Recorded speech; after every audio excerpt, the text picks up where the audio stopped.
Príbeh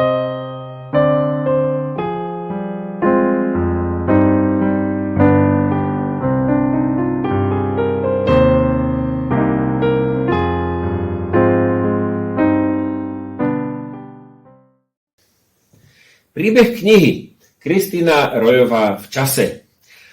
Nachádzame sa pri ďalšom zastavení našej výstavy pri knižkách Bez Boha na svete, druhá časť. Od stolíka, ktorý sa venoval minulosti, sa presunieme do súčasnosti.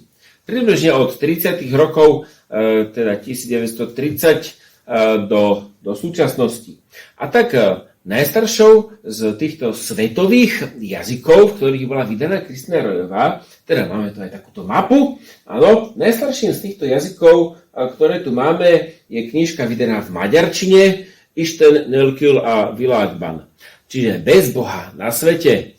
A ďalšou takouto staršou knižkou je Ohne Gott in der Welt und andere von Christine Roy z nemčiny. Tak tieto svetové vydania sú zaujímavé tým, že majú krásne obálky. Oproti slovenským majú naozaj krásne obálky.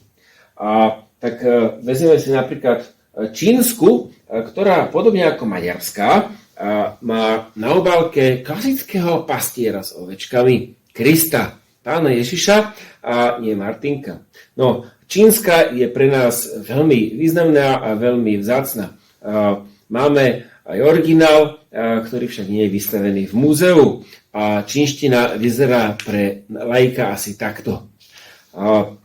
Čínština sa číta z opačnej strany ako slovenčina a tento názov v podstate znamená Martinko, čiže po slabikách.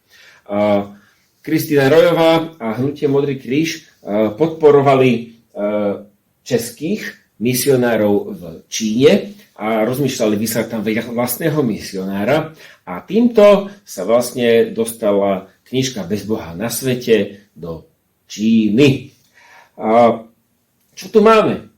Je to takáto zaujímavá postava súčasného človeka a anglického Big Ben, tak tej veže v Londýne, a je to vydanie maďarské. A trošku by som polemizoval o tom, či je ten obrázok veľmi vhodný na takú klasickú knižku ako Bez Boha na svete, ale veľmi zaujímavé. Máme tu knižky Bez Boha na svete z Chorvátska, Francúzska, Portugalska. To sú európske. Veľa poľských a maďarských a nemeckých vydaní máme.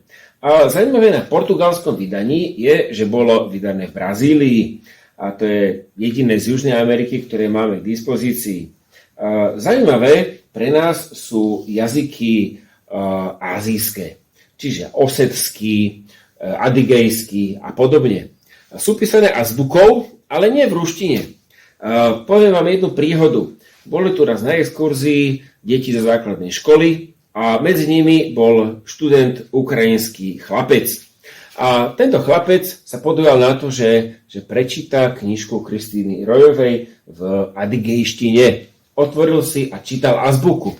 Za chvíľku prestal a vraví, že čo to je? To nie je po ukrajinsky ani po rusky. Akom je to jazyku? Tak používajú to isté písmo, ale inú reč. Ešte sa zvyknem pýtať detí, ktoré prídu na exkurziu, že prečítajte mi úryvok z tejto knižky a povedzte, že aký je to jazyk. A väčšina z nich nevie, a tak poradím, že je to jazyk, používajú ho ľudia, ktorí sú nám veľmi blízki. A kto to môže byť? No, je to po rómsky, lebo Rómovia sú nám naozaj veľmi blízki, aspoň na Slovensku. Tak máme aj rómske knihy. Tak toto je rozprávanie o knižke Bez Boha na svete. Ďalej sa dostaneme do iného obdobia a tak nás počúvajte a dozviete sa viac.